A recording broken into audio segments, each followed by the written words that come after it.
मात्र में डाल दिया जाए तो हम लोग के मुक्ति हो जाए। आपने यह भी श्रवण किया कि पूज्य पिता दशरथ ने अंतिम श्रद्धांजलि नहीं पाई, अधम जटायु के पंखन पे अश्रुधार आई रे।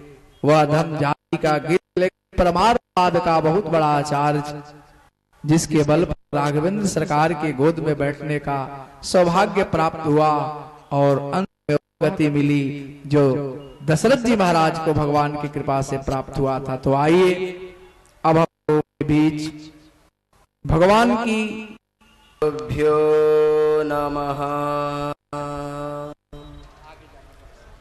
अस्मद परम गुरुभ्यो नमः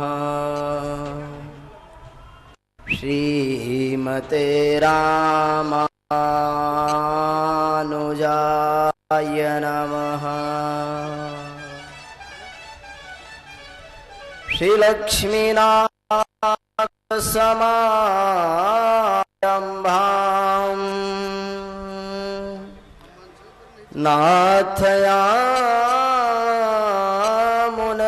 नाथयामुनमध्यमाम् अस्मदाचार्यपर्यन्तां वन्दे गुरुपरम्पराम्।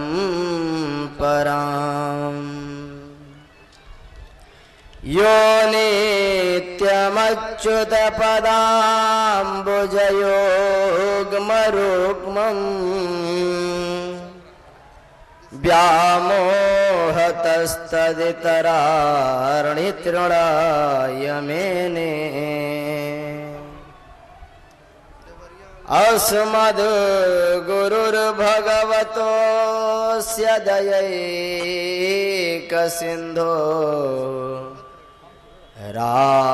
रामानुजस्य चरणौ शरणं प्रपद्ये। वन्दे वेदान्त कर्पूर चामीकरकरण्डकम्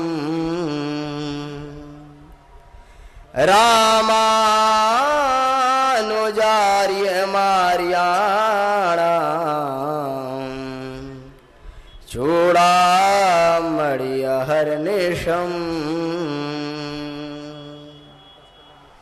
अनन्ताचार्य कृपया वेदान्तद्वयपारगम् रामकृष्णाङ्घ्रिसद्भक्तं विश्वक्सेन मुनिं भजे।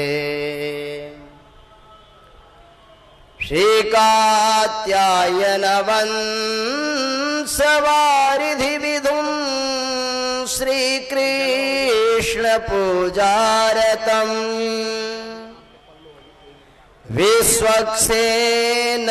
विश्वक्सेनयतीश्वरस्य कृपया सम्प्राप्त सञ्जीवनम्।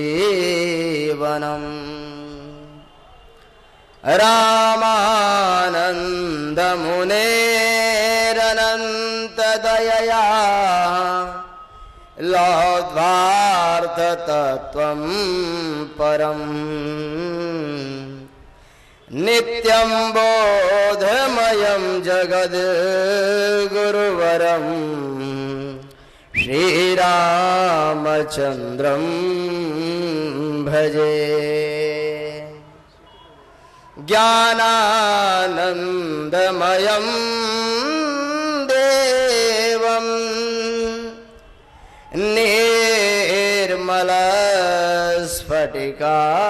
निर्मलस्फटिकाकृतिम् आधारं सर्वविद्यानां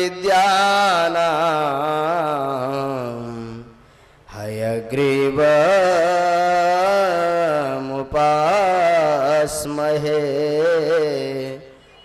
हयग्रीवमुपास्महे।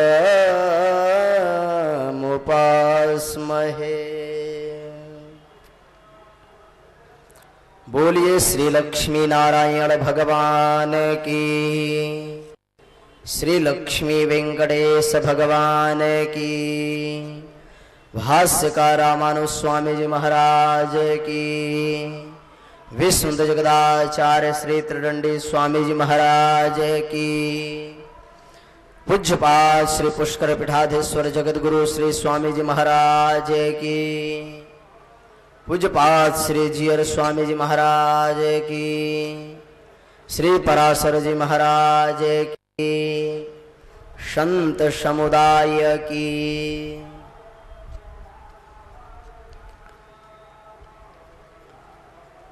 धर्मानुरागी सज्जनों, श्रद्धा माताओं, देवियों एवं दूर सुदूर से आए हुए भगवत आचार्य परायण अनुभव, मंचस्थ हमारे मंच को सुशोभित करने वाले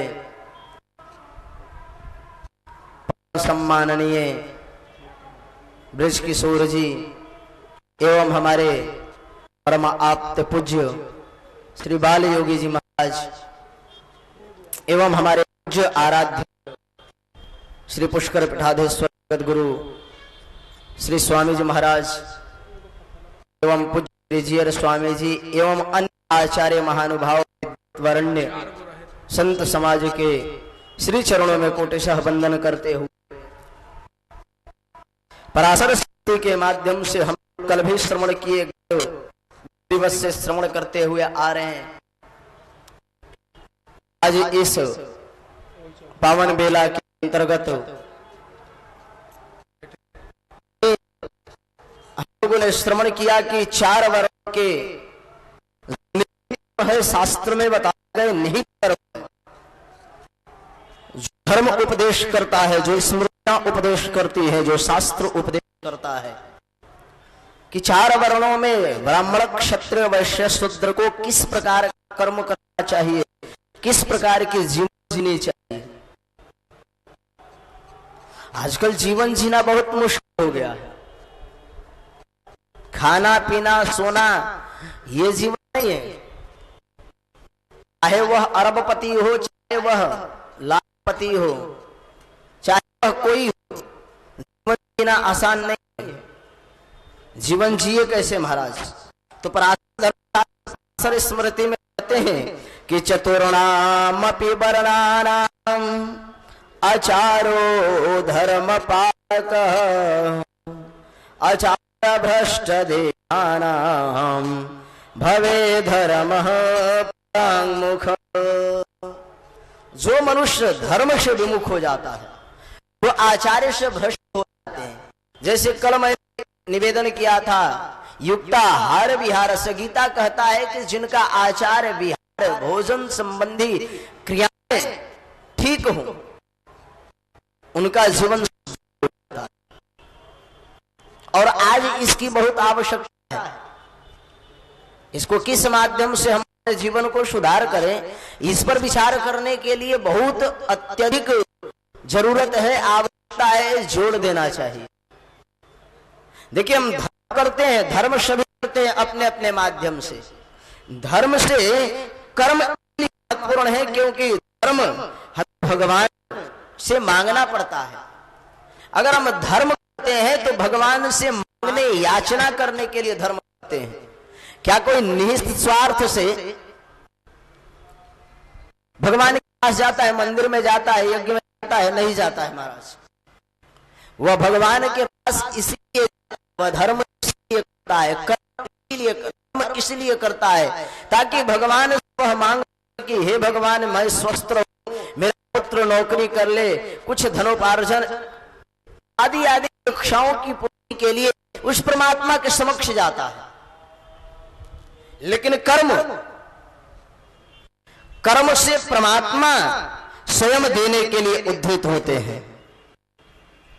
अगर आप सही से कर्म करते हैं, अगर कर्म करते हैं तो परमात्मा को स्वयं देना पड़ता है और धर्म परमात्मा से मांगने पड़ते हैं। धर्म करने के बाद परमात्मा से याचना करना पड़ता है और कर्म करने के पश्चात परमात्मा को स्वयं देना पड़ता है। यह धर्म और कर्म में अंतर है। तो बंधुओं, 4 वर्णों में हम कहते 4 वर्णों के क्या कर्म है? तो कहते कि षड कर्म भीरतो नित्यम देवता तीर्थ पूजक। पराशर महर्षि कहते हैं कि मनुष्यों को 6 कर्म प्रतिदिन करना चाहिए। बोले क्या? तो कहते हैं षड कर्माभिरतो नित्यम देवता तिथि पूजक भूत शेषम तु भुंजानो ब्राह्मणो नावसीदति। 6 कर्म नित्य करना चाहिए। क्या क्या महाराज? तो कहते हैं कि देवताओं की पूजन करना चाहिए। देवता अतिथियों के, आए हुए अतिथियों के पूजन करना चाहिए। यही नहीं महाराज, शेष करना चाहिए, वैश्वकर्म हवन करना चाहिए और अन्य कर्मों के अनुसार ही शास्त्र के द्वारा निहित जो कर्म है इन्हें कर्म करना चाहिए। और कर्म के मनुष्य जीवन में बहुत बड़ी अहम भूमिका होती है, क्योंकि यह संसार भी कर्मानुबंधी मनुष्य लोग के वो शास्त्र कोई अनुष्ठानिक जो व्यक्ति अग्नि के बजाय भस्म में घी की आहुति देता। तो निहित धर्म शास्त्रों में जो विधानें बताई गए हैं उसे नित्य करना चाहिए। और कहते हैं महाराज इतना ही नहीं, धर्म शास्त्रों के अनुसार प्रातः कालीन उठने के पश्चात महाराज अगर कोई दरवाजे पर अतिथि का पूजन आ जाए तो उसका पूजन करे। अतिथि आ जाए, दरिद्र नारायण आ जाए या कोई अगर मांगने आ जाए, दान मांगने आ जाए तो उनका सादर सत्कार करते हुए उनका पूजन करना चाहिए, क्योंकि परमात्मा का भी यही उपदेश है। देखिए, धर्म करना अच्छी बात है, लेकिन कर्म करना उससे भी बहुत अच्छी बात है। अगर हम कर्म नहीं करेंगे तो जीवन निष्फल हो जाती है। इसीलिए कहते, और कर्म करने का मतलब क्या है? कर्म करना भी ऐसे नहीं, हम तो कर्म करने से पहले ही परिणाम की इच्छा कर लेते हैं कि कर्म करते हैं, पहले ही फल की इच्छा कर लेते हैं। पहले परीक्षा तो दो, इसके बाद परिणाम की इच्छा जताओ। और परीक्षा दिए ही नहीं और हम संभावित रिजल्ट निकाल लिए कि हम पास हो जाएंगे, उत्तीर्ण हो जाएंगे, ऐसा नहीं हो सकता। आप पहले परीक्षा दो। परीक्षा देने का तात्पर्य क्या है? कि आप अपने धर्म शास्त्रों के अनुसार ऋषि महर्षियों के द्वारा बताए गए उनके अनुकरणीय तथ्यों को, वाक्यों को पालन करिए, तब जाकर आप उनका वर्धन कर सकते हैं, धर्म का विकास कर सकते हैं, उसका पुष्ट कर सकते हैं उसे। तो कहते हैं पराशर महर्षि धर्मशास्त्र में बताते हैं कि महाराज 4 प्रकार की अनुपम बातें हैं। धर्मशास्त्र कहता है, चतुर्वर्ग संग्रह में आया है कि न दान तुल्यम धनवम ददंति, न सत्य तुल्यम व्रतमन्य दस्ति, न शीत तुल्यम शुभन्य दस्ति, न शांति तुल्यम मन्य दस्ति। न दान से के समान दूसरा कोई धन है। मैंने बताया कि संपत्ति हो और उसका सही जगह सदुपयोग न करे तो उसका कोई औचित्य नहीं रह जाता है। दान देना भी बहुत बड़ी महत्ता है। दान देने की बड़ी बड़ी विशेषताएं धर्मशास्त्रों में, ग्रंथों में बताई गई है, और दान देने से बड़ा कोई तुल्य ही नहीं है। दान एक ऐसी प्रक्रिया है, बातें हैं। शास्त्र कहता है कि न दान तुल्यम धनमन्य दस्ति, न दान के समान दूसरा कोई धन है। और इससे बड़ा महाराज कोई धन नहीं है। चाहे आपके पास हजारों करोड़ अंबार भरा हो, लेकिन अगर आप दान नहीं करते हैं तो धन राख के समान है। और आपके पास अगर 1 रुपए 2 रुपए समर्थ अनुसार यथाशक्ति दैहिक, वाचिक, कायिक, मानसिक किसी भी प्रकार से अगर आप निश्चन्न भावना से हो दान करते हैं तो वह दान अनेकानेक संपत्तियों से भी बढ़कर होता है। धर्मशास्त्र कहता है न दान तुल्यम धनमन्य दस्ति, न सत्य तुल्यम व्रतमन्य दस्ति। महाराज यही कहते कि सत्य के समान दूसरा कोई व्रत नहीं है। बड़ा जीवन में हमको सत्य के पीछे, सत्य कहते हैं कि हम जो भी बोलते हैं सत्य बोलते हैं, लेकिन क्या सत्य बोल पाते हैं? शास्त्र कहता है कि प्रमाद में भी सत्य को छोड़ना चाहिए, सत्य के आवरण में ही रहना चाहिए। अगर सत्य के आवरण को हम छोड़ते हैं तो हमारा जीवन नष्ट हो जाता है। किसी भी परिस्थिति में। यद्यपि झूठ क्या कभी कभी बोलना चाहिए, धर्मशास्त्र भी कहता है। भागवत में आया है बलि जी के प्रसंग में, स्त्रीसु नर्म विवाहेसु वृत्त्यर्थे प्राण संकटे, कहां कहां झूठ बोलना चाहिए इसका भी शास्त्रों में वर्णन है। लेकिन यह मतलब नहीं है कि हम सदैव झूठ ही बोलते रहे। शास्त्र किसी मर्यादा के अनुसार, किसी आपातकाल के अनुसार ही बताया गया है कि वहां पर झूठ बोले। कहते स्त्रीसु नर्म विवाहेसु वृत्त्यर्थे प्राण संकटे, कहां कहां पर झूठ बोलना चाहिए इसका भी शास्त्रों में वर्णन है। लेकिन झूठ बोलने की कहीं कहीं ही प्रक्रिया है, लेकिन सत्य बोलने की विस्तारीकरण है। आप सत्य का कभी सत्य को छोड़े नहीं, क्योंकि कहते स्पष्ट वक्तान वंचक, जो सत्य बोलता है वह वंचक कदापि नहीं हो सकता है, और जो वंचक होता है वह सत्य कभी नहीं बोल सकता है। इसलिए सत्य कभी न छोड़े, और सत्य से बड़ा कोई व्रत न हो। हम अनेकानेक व्रत करते हैं, अनेकानेक धर्म अनुष्ठान करते हैं और नित्य झूठ बोलते हैं, तो महाराज वह व्रत करने का कोई औचित्य नहीं है। शास्त्र, हमारी स्मृतियां उसे निषेध कर देती है। शास्त्र कहता है कि न सत्य तुल्यम व्रतमन्य दस्ति, सत्य के बराबर इस धरातल धाम पर कोई व्रत नहीं है, चाहे वह कैसा भी किसी भी परिस्थिति में क्यों न रहे। अब आप विचार करो, क्या हम सत्य बोलते हैं? अपने निहित स्वार्थ के लिए, अपने छोटे छोटे कामनाओं के लिए झूठ बोल देते हैं, उसके परिणाम पर नहीं विचार करते। बस मेरा निहित स्वार्थ कैसे सिद्ध हो, बस अगर झूठ बोलकर, असत्य बोलकर ही अगर निहित स्वार्थ सिद्ध होता है तो हमें झूठ बोलने में कोई मर्यादा नहीं, तुरंत झूठ बोल देंगे। फिर आगे कहते हैं कि नसील तुल्यम शुभमन्य दस्ती, कहते कि नसील के समान अच्छा कोई गुण है। आप अनेकानेक प्रतिष्ठित व्यक्ति हैं, और अगर आपके पास महाराज सील नहीं है, धैर्य नहीं है, शिष्टाचार नहीं है, तो आपके सारे गुण व्यर्थ हैं। ये धर्मशास्त्र कहता है। तो कहने का तात्पर्य यही है मित्रों कि इन पराशर धर्म शास्त्र के अनुसार अनेकानेक विशेषताओं का वर्णन है। प्रथम अध्याय के माध्यम से कहते हैं कि कपिला गाय का दूध पीने से, ब्राह्मणी का संग करने से और वेद के अक्षरों का विचार करने से, इन सब चीजों को कैसे को करना चाहिए, किसको नहीं करना चाहिए, यह शास्त्र में निहित है। कहते हैं महाराज लवणम मधुतैलम च दधि तक्रम घृतम पयः न दुष्य शूद्र जाति नाम कुर्यात् सर्वेश विक्रमः। शूद्र को कहते कि लवण, मधु, तेल, दही, छाछ और घी, इन सबके साथ के पास बेचा जा सकता है, लेकिन किसका दूध? कपिला गाय का दूध नहीं बेचते हैं। किस गाय का दूध बेचना चाहिए? आजकल गाय का भी दूध बहुत बेचा जाता है। एक बार विवेकानंद जी विदेश में गए थे, उन्हें विदेशी शासक ने पूछा कि महाराज आपके यहाँ किस जानवर का दूध अच्छा होता है? विवेकानंद जी उन्हें जवाब दिए कि भारतवर्ष में भैंस का दूध अत्यधिक पौष्टिक होता है। महाराज वह विदेशी ने उन विवेकानंद जी से पूछा क्यों आपके यहां गाय का दूध नहीं है? बोले महाराज हम लोग गाय को जानवर नहीं मानते हैं।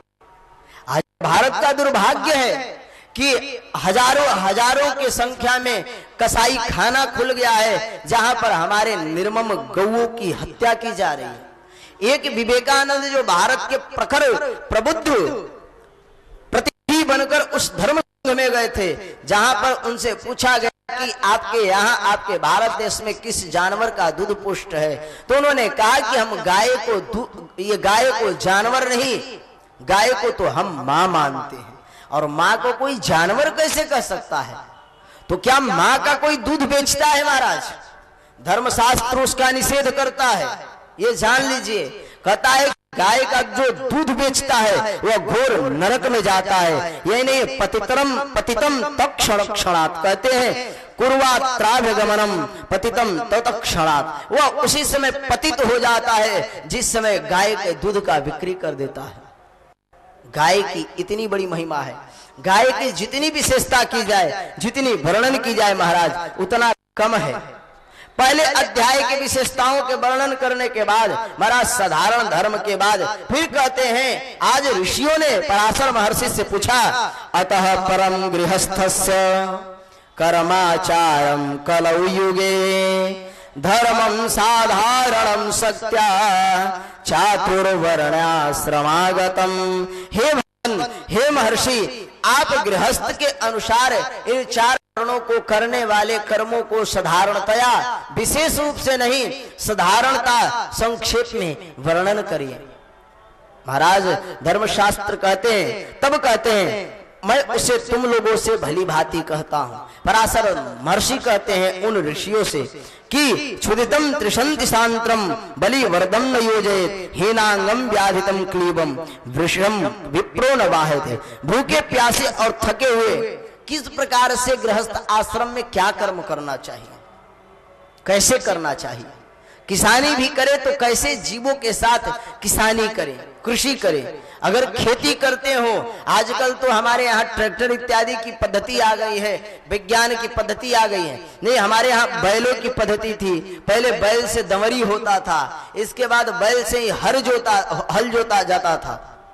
तो पराशर धर्मशास्त्र में वर्णन आया है कि किस प्रकार से, कैसे बैलों से खेती करनी चाहिए। कहते कि वह बैल जो अस्वस्थ हो उन्हें खेत में नहीं जोतना चाहिए। फिर महाराज किसे कृषि करना चाहिए, तो कहते कि कृषि किसको किसको करना चाहिए, क्या ब्राह्मण किसी नहीं कर सकता। तो पराशर स्मृति में, पराशर धर्मशास्त्र के अनुसार पराशर महर्षि कलयुग में ब्राह्मणों को भी कृषि करने का अधिकार देते हैं। हमारा भारत संविधान भी, हमारे भारत के आज का बजट भी 60% कृषि पर ही आधारित है। यह विशेष बात है। तो कृषि किसे करना चाहिए, तो कहते हैं कि ब्राह्मणोच कृषि कुर्यात् तदन मोहन पुष्णयात् अष्टगभ्यम धर्महलम षड्गर्भम वृतिलक्षणम। कहते ब्राह्मण खेती करे तो उसे उतना दोष नहीं लगता है। तो ब्राह्मणों का क्या कर्म है महाराज, तो ब्राह्मणों का 6 कर्म है। क्या कर्म है, पढ़ना और पढ़ाना, यज्ञ करना और कराना, वेद दान देना और दान लेना। क्या इन 6 कर्मों के अलावे और ब्राह्मणों को कोई कर्म नहीं करना चाहिए? बोले करना चाहिए।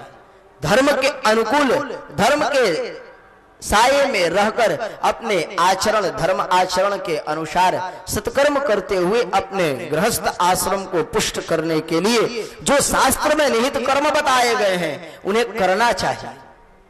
अगर हम उसे नहीं करते हैं तो विमुख हो जाते हैं, तो धर्म हमारा साथ छोड़ देता है। यह हम नहीं कहते हैं, यह पराशर स्मृति कहता है।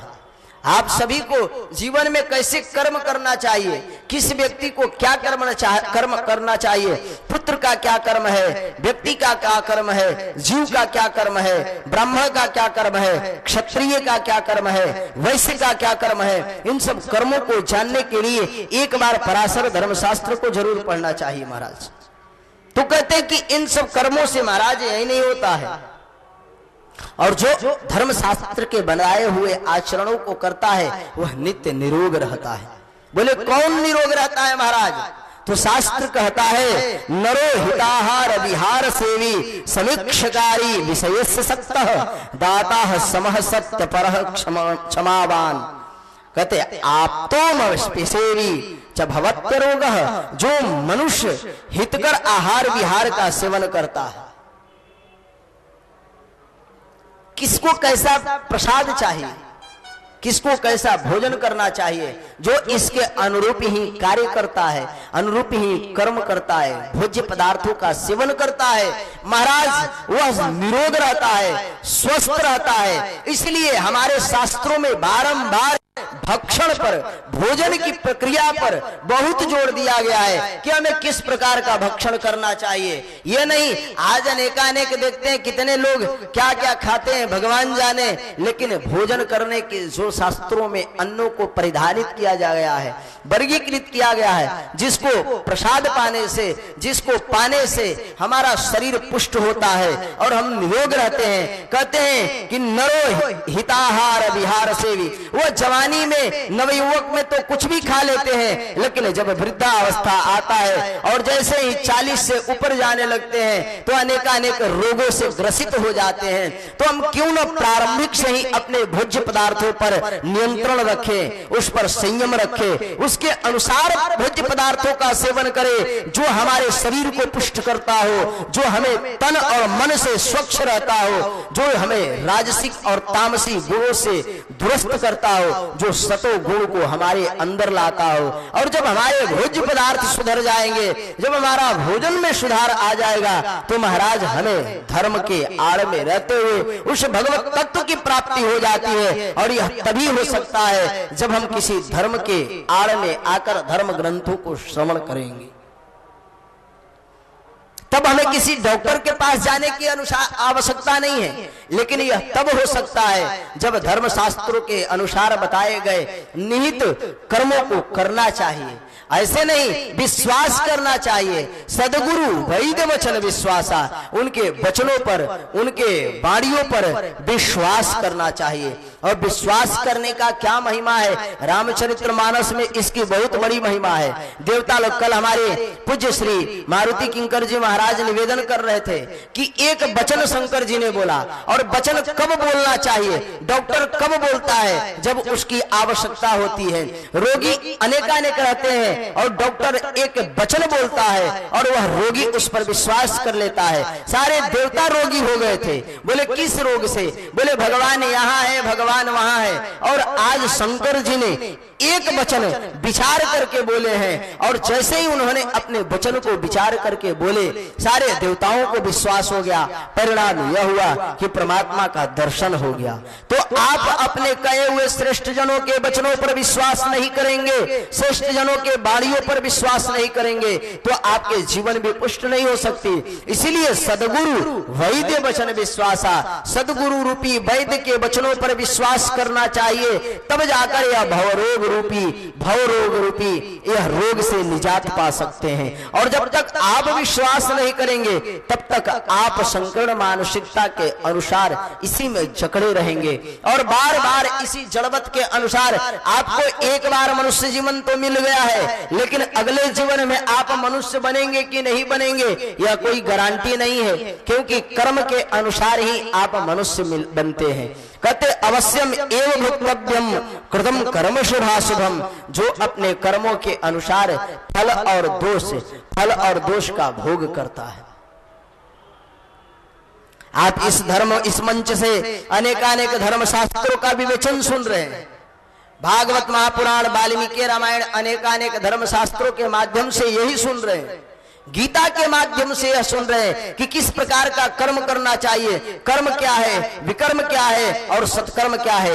यह अगर जीवन में 3 पद्धतियां अपने जीवन में उतार लेंगे, किसे करना चाहिए, किसके नहीं करना चाहिए और किसे करने की आवश्यकता है, कर्म, विकर्म और सत्कर्म, अगर 3 चीजों को जान लेंगे, 3 कर्मों को अपने जीवन में उतार लेंगे, तो आपकी जीवन सहजता से चली जाएगी। अन्यथा आप कितनों धर्म शास्त्रों का व्याख्यान सुन लीजिए, आप जितना चाहे सत्संग कर लीजिए, लेकिन आपके जीवन का कोई परिवर्तन नहीं हो सकता।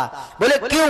जब तक आप उनके कहे हुए एक भी वाणियों पर अगर कहीं भी विश्वास कर लेंगे, तब तक आपके जीवन का परिवर्तन नहीं होगा। और जैसे ही आप उनके जीवनों को बांध लेते हैं महाराज, वैसे तुरंत आपके इस जीवन को निर्मल बना देते हैं।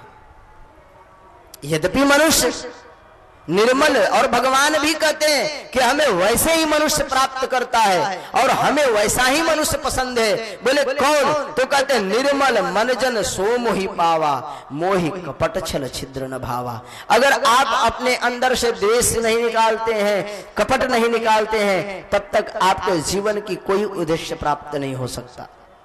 महाराज धर्मशास्त्र कहता है, इसीलिए नरो हिताहार विहार सेवी समीक्षकारी विषयस्य सक्तः दाता समह सत्य परह क्षमावान आप्तोपसेवी च भवत्य रोगः। दान देता हो, समदर्शी हो और सत्य बोलता हो तथा क्षमाशील हो, वैसे श्रेष्ठ पुरुषों की सेवा संगति में रहना वह सदा निरोग रहता है।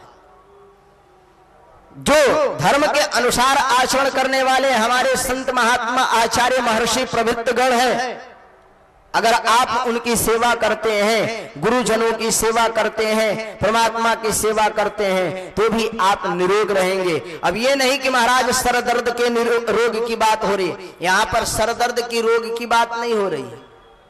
यहाँ तो ईर्ष्या रूपी रोग के, द्वेष रूपी रोग के, कपट रूपी रोग की बात हो रही है। और यह रोग तभी जा सकता है, यह गंदगी तभी धुल सकता है जब तक गुरु रूपी चरणों में नहीं जाए, और जब तक गुरु का विश्वास प्राप्त न कर ले, जब तक गुरु के वचनों पर विश्वास न कर ले, तब तक इन रोगों से निजात नहीं पा सकते हैं बंधु।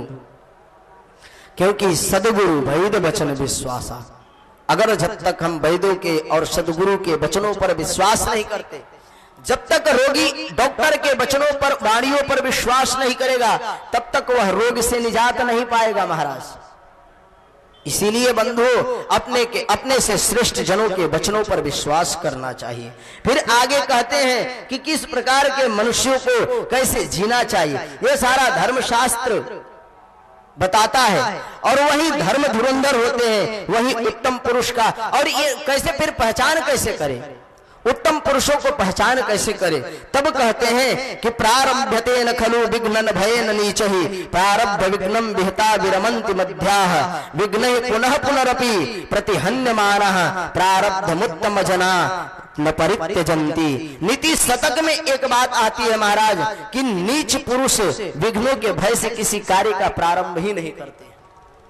अब आप धर्मशास्त्रों का आने के व्याख्यान सुन रहे हैं, प्रवचन सुन रहे, महाराज कैसा कर्म करना चाहिए, कैसा प्रसाद भोजन करना चाहिए, अगर इसका परिणाम सोचकर और आप प्रारंभ नहीं करें, यह नीच पुरुष का काम है। और जो परिणाम के बाद कार्य करके परिणाम करते हैं, वह मध्यम पुरुष के हैं। और परिणाम प्राप्त होने के बाद कोई पश्चाताप नहीं करते हैं, वह उत्तम पुरुष के लोग हैं। ऐसे महाराज शास्त्रों में 10 वर्णन है। फिर आगे कहते हैं महाराज, फिर कहते हैं कि पराशर महर्षि से कहते हैं कि आप थोड़ा शुद्धि अशुद्धि के विषय में भी बताएं कि किस प्रकार के शुद्धि होता है, किस प्रकार के अशुद्धि होती है। शास्त्र के अनुसार लोक व्यवहार में मान लीजिए, अगर आप कोई संकल्प करते हो, अगर आप कोई घर में अनुष्ठान करते हो, जैसे मान लो विवाह शादी हो गई, घर में विवाह शादी हो और किसी वृद्ध का मरण हो जाता है, या कोई जनना शौच लग जाता है, जन्म का शौच लग जाता है, तो क्या करना चाहिए? पराशर धर्मशास्त्र के अनुसार पराशर महर्षि से यह प्रश्न करते ऋषि, अतः सुंधि प्रवक्ष्यामि जनने मरणे तथा विनत्रयेण शुद्धन्ति ब्राह्मणाः प्रेत सूचकैः। कहते कि अब जन्म और मरण में जितने दिनों में शुद्धि होती है उसे कहते हैं कि जन्म की शुद्धि कितने दिन में होती है और मरण की शुद्धि कितने होती है। गृहस्थ धर्म के विषय में बताया जा रहा है महाराज पराशर धर्म शास्त्र के अनुसार कि किस प्रकार का जीवन जीना चाहिए, कैसे शुद्धि होती है, जन्म में कितने दिन का शौच लगता है और मरण में कितने दिन का शौच अशौच लगता है। तब कहते हैं क्षत्रियो द्वादशाहेन वैश्यः पंचदशाहकै शूद्रं शुद्ध्यन्ति मासेन पराशर वचो यथा। पराशर महर्षि के वचनों के अनुसार ध्यान से सुनिएगा, क्षत्रियो द्वादशाहेन, क्षत्रिय व्यक्ति 12 दिन में 12 दिन में महाराज शुद्ध हो जाता है। और वैश्य कितने दिन में शुद्ध होता है? तो पराशर जी कहते हैं कि इस कलयुग में वैश्य 15 दिन में शुद्ध होता है महाराज। फिर आगे कहते हैं शूद्रम शुद्ध्यन्ति मासेन पराशर वचो यथा। पराशर जी ऐसा कहते हैं कि शूद्र 1 मास में शुद्ध होता है, यह सपिंडी के मरने में यह शुद्धि जनना शौच है, मरण में यह शास्त्र कहता है। फिर इसके बाद कहते हैं कि अग्निहोत्र आदि कर्मों की उपासना के लिए तो न तो उतने समय तक ब्राह्मण का अंग शुद्ध हो जाता है, और प्रसूति अर्थात जनना शौच में ब्राह्मण के शरीर स्पर्श करने में कुछ दोष नहीं होता है। जो अग्नि वेद के अनुसार अग्निहोत्र करते हो महाराज, अगर वैसी स्थिति में उनके स्पर्श कर लें तो क्या शुद्ध हो जाएंगे? बोले हाँ, ये कौन कहता है? पराशर के मत में, पराशर महर्षि के अनुसार यह शुद्धता वर्णन किया गया है। देखिए हमारे धर्म शास्त्रों में जीवन जीने की बिल्कुल पद्धति बनाई गई है। जैसे भारत के संविधान है वैसे मनुष्यों का यह संविधान है पराशर स्मृति। इस संविधान के अनुसार ही मनुष्यों को जीवन जीना चाहिए। जैसे हम संविधान का विरोध नहीं कर सकते, उसी प्रकार स्मृतियों का भी विरोध नहीं कर सकते। यह धर्म शास्त्र कहता है। फिर कहते हैं कि किस प्रकार क्या पूर्व अनुष्ठानित जनना और मरणा शौच होने के बाद पूर्व अनुष्ठानित अनुष्ठान भंग होता है। बोले नहीं, अगर कोई मर जाता है बीच में, विवाह शुभ कर्म संपन्न होने वाला हो या संकल्पित कर लिए, और अगर कोई मर जाए घर में, तो पहले से संकल्पित पूर्व उच्चारित अनुष्ठानों को पूर्ण करने के बाद ही उसका शौच लगता है। और जब तक वह पूर्व अनुष्ठानित अनुष्ठान पूर्ण नहीं होता है, तब तक जनना और मरणा शौच नहीं लगता है। यह पराशर धर्मशास्त्र में है। ये जब यद्यपि लोक व्यवहार में लोग मानते हैं कि अगर कोई मर जाता है तो तुरंत उसका सूतक मान लेते हैं, लेकिन धर्मशास्त्र इसका निषेध करते हुए कहता है कि पूर्व अनुष्ठानित पूर्व संकल्पित कर्मों को पूर्ण करने के पश्चात ही उसका सूतक व्यवहार में जीना करना चाहिए, अन्यथा पूर्व से संकल्पित कार्यों को पूर्ण कर लेना चाहिए। अनेकानेक प्रकार का महाराज विधान वर्णन है। तृतीय अध्याय में वर्णन करते हैं कि जीवन में क्या करना चाहिए, क्या नहीं करना चाहिए, स्पर्श किसका करे, किसका नहीं करे, चंद्र ग्रहण में क्या करे, मोक्ष में क्या करे। देखो जीवन में ये सब बातें बहुत आवश्यक हैं। जिस प्रकार भोजन करना आवश्यक है, सोना आवश्यक है, निद्रा को लेना आवश्यक है, वैसे ही धर्म शास्त्रों के अनुसार आचरण करना भी आवश्यक होता है। यद्यपि यथासंभव करना चाहिए कि इसका पालन कर ले, 100% तो कोई नहीं कर पाएगा, यह शास्त्र भी कहता है। क्योंकि किसी को कुछ करना है, किसी को कुछ करना है, कोई काहू में मगन, कोई काहू में मगन। यहां से सुने वहां गए, बोले अरे हाँ वो तो शास्त्र की बातें हैं, शास्त्र को अपने जगह पर रख दो, व्यवहार जीवन को अलग जगह रख दो। तो देखो कोई बातें शास्त्र की बातें और व्यवहार की बातें सब अपने अपने जगह ठीक है, लेकिन अगर हम चाहते हैं कि शास्त्र को संपादित करके अपने शिष्टाचार को मजबूत रखे, अपने संस्कार को मजबूत रखे, तो शास्त्रों का आचरण, शास्त्रों का अवलोकन करना आवश्यक हो जाता है। ये जान लीजिए, यह शास्त्र कहता है। इसलिए बंधुओं, कहने का तात्पर्य यही है कि हमें जीवन किस प्रकार से जीना चाहिए, हम कैसे जिए। गीता में कहते हैं कि अवश्यम एवं भोक्तव्यम कृतम कर्म शुभाशुभम, हमें जैसा कर्म करेंगे वैसा ही हमारी जीवन प्राप्त होती है, जीवन में वैसा ही। तो हम कैसा कर्म करना चाहिए? अपने बुद्धि से, अपने बौद्धिक क्षमता से, अपने विचार शक्ति से किए हुए कर्मों को निर्धारित करिए कि हमें कैसा कर्म करना चाहिए। प्रातःकालीन क्या करना चाहिए, मध्यकालीन क्या करना चाहिए और सायंकालीन क्या करना चाहिए, कब खाना चाहिए, कब पीना चाहिए, इन सब बातों को ध्यान देना चाहिए। और जब तक ये नहीं आएगा महाराज, उसका जन्म सफल नहीं होता है। उसी का जन्म सफल हो जाता है जो कहते हैं कि सजातो ये न जाते न याति वंश समुद्र समुन्नीत पर्वनिति संसार मृतः को वा न जायते। उसी आदमी का जन्म सफल है जिसके कारण वंश की उन्नति होता हो, जिससे मेरा वंश वर्धन होता हो। हम जन्म लेते हो और मर गए और हमने किसी अपने वंश का वर्धन नहीं किया, फिर हमारे जन्म सफल का कोई महत्व नहीं है। जन्म उसी का सफल है। कहते न जातो ये न जाते न याति वंश समुन्नितम परिवनतीनी संसार मृत को वा न जायते। कहते हैं कि तरक्की होती है जिसके वंशों की उन्नति नहीं होती है, उसके वंश में जन्म लेने के बाद पश्चात उसका जीवन सफल नहीं होता है। लेकिन यह तभी हो सकता है जब हम सत्संग के आचरण करें। जब तक सत्संग नहीं करेंगे महाराज, तब तक यह हो भी नहीं सकता। जीवन सफल करना हो तो सत्संग करें। इसीलिए सांख्य के उपदेश में कपिल जी माता देवहूति से कहते हैं, देहे माता आप सत्संग के आचरण में जाओ, सत्संग के शरण में जाओ। बोले सत्संग कहाँ जाए, सत्संग कौन कराता है? बोले तो कहते कि कपिल जी कहते कि कोई संत महापुरुष कराएंगे। अब संतों की पहचान कैसे किया जाए? तो कपिल जी भी सांख्य के उपदेश में कहते तितिक्षवः कारुणिका, जो तितिक्षु हो, जो कारुणिक हो, जो धृति क्षमा दमोस्तेयम शौचम इंद्रिय निग्रह, यह सब क्रियाओं प्रक्रियाओं को के अंदर में रहता हो, उसे संत कहते हैं। देखिए सुदामा जी गृहस्थ थे, यह जरूरी नहीं कि संत बनने के लिए विरक्त होना आवश्यक है। गृहस्थ व्यक्ति भी बहुत उच्च कोटि का संत होता है। हमारे सुदामा जी के लिए ऐसे ऐसे शब्द का प्रयोग किया गया है। सुखदेव जी महाराज कहते कृष्ण शासित सखा क्वचित ब्राह्मणो ब्रह्मवित्तमः विरक्त इंद्रियार्थेषु प्रशांतात्मा जितेंद्रिय। बताओ अब इससे बड़ा संत कोई हो सकता है?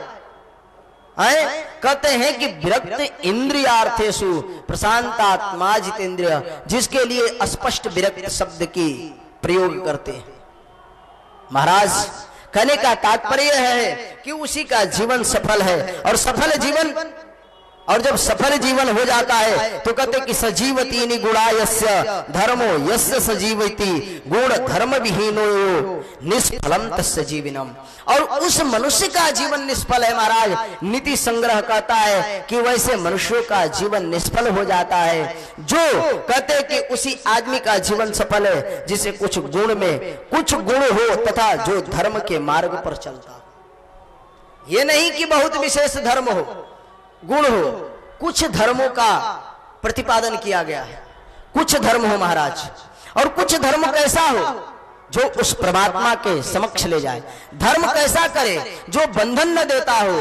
धर्म कैसा करे जो परमात्मा के ओर उन्मुख करे।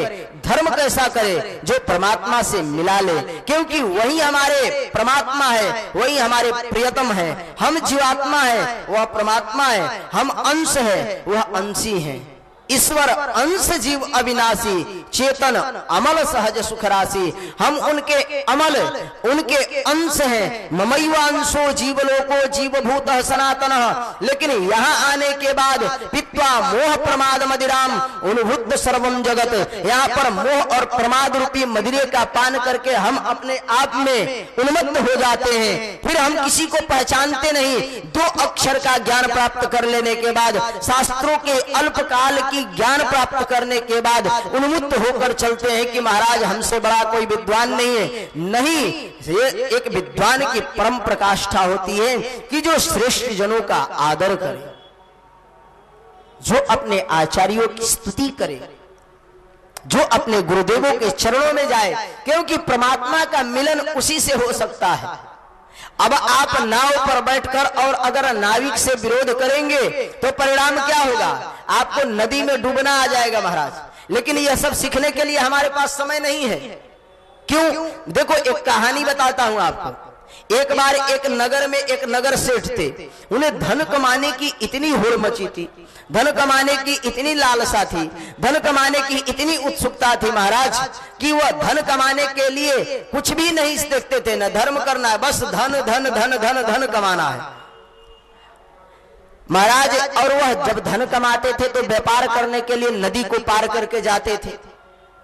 नदी को पार करने के लिए जाते थे तो एक दिन गांव में एक तैराक आया। एक दिन गांव में एक तैराक आया, तैराक सिखाने वाला कि तैरा कैसा जाता है जल में।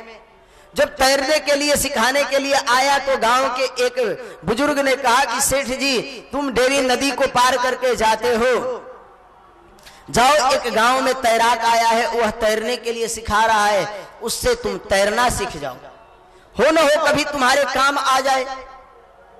महाराज वो सेठ जी ने कहा कि यह कितने दिन में हमें सिखा देंगे? तो कहते हैं कि यह कितने दिन में सिखाएंगे ये तो हमें नहीं मालूम। बोले पता करके आओ। सेठ जी गए, वह व्यक्ति गया, बोले महाराज आप कितने दिन में तैरना सिखा दोगे? बोला कि मैं 15 दिन में सिखा दूंगा। सेठ जी के पास आकर कहा कि महाराज वह तो 15 दिन में सिखा देंगे।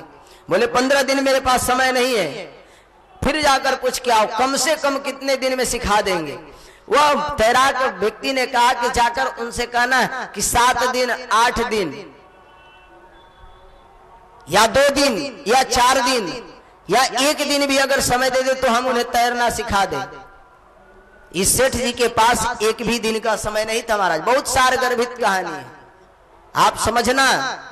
हम भी इस संसार में आते हैं और परमात्मा यहां पर भेजते हैं जिस कार्य के लिए कि इस मनुष्य जीवन में आकर उस परमात्मा की प्राप्ति सहजता से हो जाती है। लेकिन हम यहाँ आने के बाद गर्भ में हम परमात्मा से अनेकानेक प्रतिज्ञा करते हैं कि हे भगवान इस गर्भ के दुख से हमें बाहर निकालो, इस गर्भ के पीड़ा से हमें बाहर निकालो। हम तो आप ही का भजन करेंगे, हम आप ही का वंदन करेंगे, हम आप ही का पूजन करेंगे। भगवान कहते हैं उस जीवात्मा से कि हे मूर्ख, क्या तुम सही में करोगे? यहाँ से जाने के बाद भूलोगे तो नहीं ना? बोले महाराज आप एक बार निकाल तो दो, मैं नहीं भूलूंगा, मैं आप ही का सेवा करूंगा। उसी प्रकार ये सेठ जी से आज आकर इस व्यक्ति ने कहा कि वह 1 घंटे में सिखाएंगे। बोले ठीक है, विचार करता हूं, सीखने के लिए आता हूं। सेठ जी गए। सेठ जी से उस तैराक ने कहा कि देखो आप नाव पर जाते हो, नाव पर जब आप जाते हो तो आपको क्या करना चाहिए? तो बोले क्या करना चाहिए? बोले नाव पर जाते हो तो आप 2 खाली प्लास्टिक के डब्बा अपने साथ रख लेना, और कभी यदा कदा जब नाव डूबने लगे तो इस डब्बे को पकड़ लेना, आप कभी नहीं डूबोगे। सेठ जी को समझ में आ गया। महाराज वह व्यापार करने के लिए दूसरे देश में जाने लगे नदी के सहारे। महाराज एक दिन तूफान आया नदी में और नाव पलटने लगी। सारे लोग तैरना जानते थे, सेठ जी को तैरना आता नहीं था। इनको तो उपाय मालूम था कि इस डब्बे को पकड़ के हम इस नदी से सुरक्षित बाहर जा सकते हैं। लेकिन उसी नदी में अनेकानेक प्रकार के हीरे जवाहरात रखा हुआ था। अब सेठ जी के मन में यह आया कि हमारे जीवन भर की कमाई, हमारे जीवन भर का परिश्रम इस बक्से में बंद है, और अगर जब लेकर कूदना ही है तो हम क्यों न बक्से को लेकर कूदे, इस प्लास्टिक के डब्बे को लेकर क्यों कूदे। महाराज अगर वह प्लास्टिक के डब्बा लेकर कूदते उस नदी में तो शायद वह हीरे और जवाहरात फिर से कमा सकते थे। लेकिन आज सेठ जी ने उस हीरे और जवाहरात के डब्बे को, उस बक्से को अपने दोनों अंकों में भरकर और नदी में कूद गए। वह धन भी डूबा, वह धन भी गया, धन के साथ वह सेठ जी भी गए। कहने का तात्पर्य यह है कि मनुष्य जीवन में आने के बाद इन विषय शक्तियों से ऊपर चले जाने के एक मात्र साधन है। हमें इन विषय शक्तियों में आसक्ति न हो, इसका परम ध्यान देना पड़ता है। इस पर बारीकी सावधानी पूर्वक ध्यान देकर कि कहीं हम भी न इस संसार सागर में डूब जाए और पुनरपि जननी पुनरपि मरणी पुनरपि जननी जठरे सैनम, इस बार बार पुनरारूपी संसार में आवागमन से कैसे बचे। कहीं इस आवागमन में फंस गए तो बार बार आना, बार बार जाना, बार बार आना, बार बार जाना, इससे बचे कैसे? तो महाराज इससे तभी बच सकते हैं जब आप अपने अंदर के अहंकार को मिटा दे, जब आप अपने अंदर के क्लेश को मिटा दे, ईर्ष्या को मिटा दे, द्वेष को मिटा दे। और यह तभी हो सकता है जब आप किसी श्रेष्ठ सदगुरु के चरणों में जाएंगे। क्योंकि देखना इंद्रियों के न घोड़े भगे, इस पर संयम के हरदम ये कोड़े पड़े। कृष्ण अपने रथ को सुमार्ग लगाते चलो, कृष्ण गोविंद गोपाल गाते चलो। महाराज और यह तभी हो सकता है, हमें यह विचार करना चाहिए कि हम अपने रथ की सारथी किसे नियुक्त किए हैं। अगर यह मन को अपने रथ के सारथी पर विराजमान करा दिए, यह मन रूपी घोड़े अगर अपने आप दौड़ने लगेगा तो हमें विषयासक्त में सख्त करा देगा और हमारा जीवन अधोपतन की ओर चल देगा। इसीलिए बंधुओं कहने का तात्पर्य है कि यह तभी हो सकता है अगर हम किसी श्रेष्ठ आचार्य के श्री चरणों में जाकर अपने जीवन को सुदृढ़ बना ले और परमात्मा इतने वात्सल्यमयी है महाराज कि आप एक बार भाव कुभाव अनख आलसहु नाम जपत मंगल दिसिदसहु, आप किसी प्रकार उन परमात्मा का स्मरण तो करो, चाहे द्वेष से, चाहे क्रोध से, चाहे ईर्ष्या से, चाहे किसी भी प्रकार से मित्रता से उस परमात्मा को आप स्मरण तो करो, वह परमात्मा आपके सन्मुख होंगे। बंधुओं, कहने का तात्पर्य यही है कि हम किस प्रकार के आचरण करें, इस जीवन को के आचरण के माध्यम से इस जीवन रूपी बिल्डिंग को ऐसा सुदृढ़ बनाए कि बहुत से अधिक दिन तक यह चल सके और परमात्मा का स्मरण बना रहे। नहीं, जहां हम इस जीवन पर प्रमाद किए, इस शरीर पर प्रमाद किए, महाराज यह जीवन उसी समय ही भ्रष्ट हो जाता है। इसीलिए हे माता, कपिल जी कहते हैं, हे माता आप सत्संग करो, आप संतों की सेवा करो, आप संत के चरण में जाओ। बोले कैसे संतों के चरण में जाए? जो तितिक्षु हो, जो कारुणिक हो, जो किसी से द्वेष न करता हो, जो किसी से ईर्ष्या न करता हो, उन्हीं जीवों के, उन्हीं महात्माओं के चरणों में जाना चाहिए और उन्हीं का जीवन सफल होता है। महाराज, जिस आदमी में न कोई गुण हो और न वह धर्म पर चलता हो, उसका जीवन सर्वदा सर्वार्थ निष्फल हो जाता है। इसलिए जीवन जीने की कला को सीखिए कि जीवन हम जिए कैसे। जीवन मेरे हाथ में नहीं है, पर जीवन जीने की कला मेरे हाथ में है। हमको कैसे जीना चाहिए यह हमारे हाथ में है महाराज, और यही हम भूल गए हैं। आप अपने स्वरूप को पहचानिए कि हमारा स्वरूप क्या है, हम क्या हैं, और जिस दिन को हम जान गए कि कौन है हम, उसी दिन हमें उस परमात्मा से साक्षात्कार हो जाएगा। यह जीवन हमें क्यों मिला है? मनुष्य जीवन क्यों मिला है? अनेक जन्मों का सत्कर्म उदय होता है महाराज, तो हम मनुष्य जीवन में आते हैं। और मनुष्य जीवन में आने के बाद भी अगर हम अपने जीवन को इसी प्रकार बर्बाद कर देंगे तो फिर मनुष्य और पशुओं में क्या अंतर रह जाएगा? खाकर सोने में अगर जीवन बर्बाद कर दिए तो फिर कोई फायदा नहीं। इसलिए बंधुओं, कहने का तात्पर्य यही है कि हमें अपने शास्त्रों के माध्यम से, संतों के माध्यम से, उनके वाक्यों के माध्यम से अपने जीवन को एक पथ प्रदर्शक मानकर इस भवसागर से पार होने का साधन खोजना चाहिए। और जब तक यह प्राप्त नहीं होगा तब तक जीवन निरर्थक है। यह हम नहीं, यह शास्त्र कहता है, नीति सार में स्पष्ट रूप से वर्णन है। इसीलिए बंधु, श्रेष्ठ जनों का आचरण करना चाहिए घर में भी, और यह तभी हो सकता है जब घर वाले तत्पर हों। अपने बच्चों को आप लोग जितना शिष्टाचार सिखाएंगे, आगे चलकर उतना ही वह फलान्वित होगा, फल देगा, उतना ही लाभ पहुंचाएगा। और आप अपने बच्चों को अगर शिष्टाचार नहीं सिखाएंगे तो आगे आने वाले समय में आप ही को कष्ट होगा, आप ही को दुख होगा।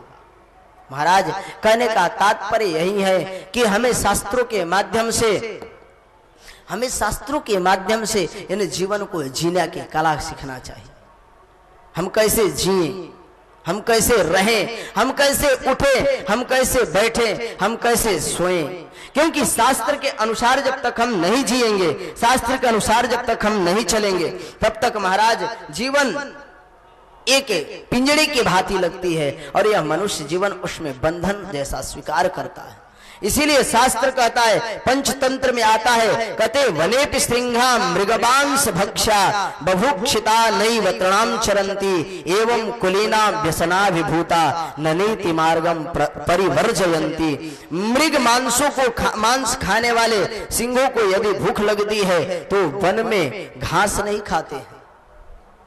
अगर हम मनुष्य जीवन में आने के बाद मनुष्य जीवन के धर्मों से पतित हो जाते हैं, फिर भी हमें ऐसा आचरण तो बिल्कुल नहीं करना चाहिए। बोले कैसा?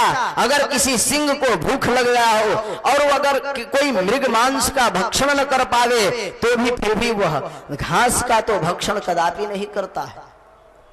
तो हम धर्म के मार्ग पर चलने वाले हैं ताकि हमारी भगवत शरणागति हो जाए, और जब भगवत शरणागति हो जाती है तो जीवन से मुक्त प्राप्त कर लेते हैं और आचार्य के चरणों के माध्यम से हमें मुक्ति प्राप्त हो जाती है। और जब तक आचार्य की कृपा नहीं होगी, जब तक गुरु की कृपा नहीं होती है, तब तक हम इस पुनरावृत्ति जननी में भवाटवी में आकर भटकते रहते हैं। और गुरु प्रेक्षितः प्रेक्षो वैकुंठ फलदायकः, और गुरु की जब कृपा हो जाती है बंधुओं, गुरु की जब सफल अनुकंपा हो जाती है, गुरु की मंगलानुशासन हो जाती है, तो महाराज हम पर वह वैकुंठ लोक भी प्राप्त हो जाता है। फिर वह शरणागत जीव, वह गुरु उस वैकुंठ लोक को भी स्वीकार नहीं करना चाहता है। कहने का तात्पर्य यही है महाराज, मानस के उस प्रसंग को याद कीजिए, जब शबरी के पास परमात्मा भगवान राघवेंद्र सरकार गए और उनसे पूछने लगे कि ये बताइए कि आपको क्या करें, आप कहां जाएंगे। तो उन्होंने कहा कि हमें कहीं नहीं जाना है, आप तो उन गुरु के चरणों में हमें भेज दीजिए, जिससे के कारण आप आज हमें प्राप्त हुए। गुरु की बड़ी कृपा होती है महाराज। मनुष्य जीवन में कहते हैं कि प्लवम सुकल्पम गुरुकर्ण धारम, इस जीवन का निर्देह माध्यम सुलभम सुदुर्लभम प्लवम सुकल्पम गुरुकर्ण धारम। यह मनुष्य के जीवन का कर्णधार अगर कोई है तो वह गुरु ही है। बिना उस गुरु के कारण महाराज हमारी जिंदगी सुदृढ़ नहीं हो सकती है। इसलिए गुरु के चरणों में हमें जाना चाहिए, गुरु के चरणों में गए बिना हमारी उन्नति नहीं हो सकती है। धर्मशास्त्र भी यही कहता है, स्मृतियां भी यही कहती है कि अपने गुरु के श्री चरणों में जाने के पश्चात ही उनका अनुकरण करना चाहिए, उनका अनुसरण करना चाहिए। यही गुरु की कृपा है। और जब गुरु की कृपा हो जाती है तो महाराज अपना स्वयं का स्वरूप ज्ञान हो जाता है कि हम क्या है। और परमात्मा से कहते हैं कि सो हम विपाका वसरे मुकुंद क्रंदा में संप्रत गतिस्तवाग्रे। और जब उस परमात्मा के समक्ष जाते भी हैं तो महाराज हमें उस परमात्मा का नित्य कैंकर्य प्राप्त होते रहे, नित्य कैंकर्य सेवा मिलता रहे, यही मांगना चाहिए। कहते हैं कदा हमई कांतिक नित्य किंकरः प्रहर्षयिष्यामि सनाथ जीवितम धिगसुचिम विनीतम निर्दयम मामलज्जम परम पुरुषयोहम योगी ध्यान गम्यहि। हमारे यामुनाचार्य स्वामी जी कहते हैं कि हे भगवान, अगर आपको कुछ देना है तो आप अपना नित्य कैंकर्य हमें प्रदान कर दीजिए, इसके अलावे और हमें कुछ नहीं चाहिए। और भगवान के भक्त, भगवान के शरणागत उस परमात्मा से भी कुछ नहीं मांगते हैं, उस जीवात्मा से भी कुछ, वह जीवात्मा भी कुछ नहीं मांगता है, स्वयं के सुख के लिए वह कुछ नहीं मांगता है। इसीलिए गुरु के चरणों में जाइए। और इस संसार सागर से पार जाने का, पार लगाने अगर कोई साधन है तो गुरु ही है। कहते हैं कि हृदय माध्यम सुलभम सुदुर्लभम प्लवम सुकल्पम गुरुकर्ण धारम। वह गुरुकर्ण धार बनकर हमारे समक्ष आते हैं और इस भवाटवी, इस संसार से, इस भवसागर से हमें सहजता से पार लगा देते हैं। इसीलिए केवट ने कहा कि हमें यहाँ पार लगाएंगे, आप वहां पार लगा देना। हे भगवान, हम आपसे क्या उतराई ले, आज हमने आपको इस गंगा जी से पार लगाया है, आप आगे चल के हमें उस गंगा जी से पार लगा देना, जहां पर पार लगने के लिए सारे जीव सफल कर्म करते हैं, धर्म करते हैं, अनुष्ठान करते हैं। तो इसलिए गुरु की कृपा हो जाती है, गुरु की शरणागति हो जाती है। तो फिर क्या करें? इन धर्म शास्त्रों के माध्यम से गुरु की कृपा प्राप्त कर लेना ही मनुष्य का चरमोत्कर्ष कैंकर्य होता है। और उस कैंकर्य के प्राप्त कर लेने के पश्चात उस गुरु के श्री चरणों में निवेदित कर देना चाहिए। कहने का तात्पर्य यही है बंधुओं कि जब तक गुरु की कृपा नहीं होगी तब तक ज्ञान नहीं हो सकता है। महाराज श्रीमद् भगवद गीता में भी अर्जुन कहता है, महाराज अर्जुन गुरु स्वीकार किया है परमात्मा को, हे महाराज हम भटके हैं, हमें संशय हो गया है। तो परमात्मा कहते हैं अर्जुन संशयात्मा विनश्यति, संशय आत्मा, संशय विनाश का कारण होता है। आप संशय मत रखो, क्योंकि संशय रखोगे तो विनाश का कारण हो जाएगा। इसलिए आप क्या चाहते हो? तो कहता है कि हे महाराज हम आपके प्रपन्न शिष्य हैं, शिष्यस्ते हम साधिमाम त्वाम प्रपन्नम कारपण्य दोषो प्रिहत स्वभाव प्रक्षामि धर्मं समुढ़ चेतः। हे महाराज हम आपके प्रपन्न शिष्य हैं, आज हम आपके गुरुत्व को स्वीकार करते हैं, आज आप हमें स्वीकार करिए। और जैसे ही वह परमात्मा उनको स्वीकार करते हैं शिष्य के रूप में, तो गीता जैसे धर्म शास्त्र का उपदेश कर देते हैं कि हे शिष्य, धर्म क्या है, कर्म क्या है, अर्थ क्या है और मोक्ष क्या है, बाद में उन्होंने अंतिम अध्याय में कहा है, कहते हैं कि तुम जीवन में जो भी करते हो आप भी यही करो, हम जो भी करते हैं तदीयम वस्तु गोविंदम तुभ्यम एव समर्पये। यही जीवन का एक सारभूत फलभूत सार है कि हम जो भी करते हैं उस परमात्मा को सौंप दे, क्योंकि उसके अलावे हमारी और जीवन में कुछ नहीं है। इसीलिए गीता में कहते हैं यद करोसि यदस्नासि यद जुहोसि जगासियत यद पश्यन्ति कौतेय यद कुरुत्स्व मदर्पण। हे अर्जुन, तुम जो भी करते हो, शरणागति का मतलब भी यही होता है कि हम आज तक इस जीवन से, इस शरीर से हमने जो भी किया है, आज के बाद इस शरीर से जितने भी हमारे कर्म होंगे वह सब आपके श्री चरणों में संपुटित होंगे, समर्पित हैं। आज के बाद हम जो भी करेंगे वह सब आपका होगा। इसलिए हे परमात्मा, इसीलिए हम कहते हैं बस आप सौंप तो दो एक बार। हम अपने परमात्मा के चरणों में सौंपते नहीं है, हम इस मायावी जाल में अपने आप को स्वीकार करते हैं। महाराज कहे हुए लोगों की बाणियों पर विश्वास करते हैं, लेकिन उस परमात्मा के वाक्यों पर ध्यान नहीं देते हैं। परमात्मा गीता के अंदर चिल्ला चिल्ला कर कहते हैं, डंके की चोट पर कहते हैं कि हे अर्जुन अनन्या चिंतयन्तो माम ये जनाः पर्युपासते तेषां नित्याभियुक्तानां योगक्षेमं वहाम्यहम् योगक्षेमं वहाम्यहम्। गीता में परमात्मा कहते हैं कि तुम एक बार मेरे ओर देख लो, मैं तुम्हें अपना लूंगा। लेकिन हम उनके वचनों पर विश्वास नहीं करते हैं। एक रिक्शा चालक के ऊपर विश्वास कर लेते हैं,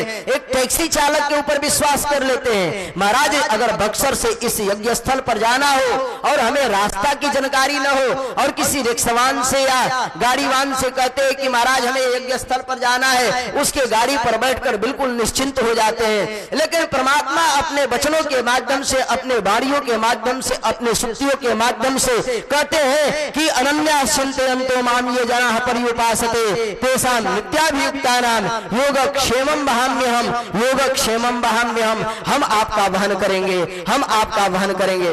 एक बार आप समर्पित करो। यद करोसि यदस्नासि यद जुहोसि ददासियस यस पश्यति कौन्तेय मत कुरुष्व मदर्पण यद कुरुष्व मदर्पण। एक बार समर्पण की भावना तो आप सौंप तो दो। जीवन का मैंने सौंप दिया, अब भार तुम्हारे हाथों में। लेकिन हमें सौंपना ही नहीं आता है। हम कहने को तो कह देते हैं जो कुछ है तेरा, हे भगवान तेरा, तुझको अर्पण क्या लागे मेरा। लेकिन हम कहने मात्र से कहते हैं, लेकिन हम कहते नहीं हैं। यहाँ पर लगाइए, यहाँ पर कहने को कहते हैं लेकिन हम उस पर अमल नहीं करते हैं। क्या उनको समर्पण करते हैं? क्या परमात्मा आकर अगर कह दे, परमात्मा क्या कहते? अरे परमात्मा केवल पुण्य नहीं मांगते हैं, कहते कि तुम पाप करो वो भी हमें समर्पित कर दो। इसीलिए अर्जुन से कहते हैं कि सर्वधर्मान परित्यज्य मामेकं शरणं व्रज अहं त्वा सर्व पापेभ्यो मोक्षयिष्यामि मा शुचः मोक्षयिष्यामि मा शुचः। महाराज कहते हैं कि उनके चरणों के माध्यम से आप सभी उन धर्मों को परित्याग कर दो जो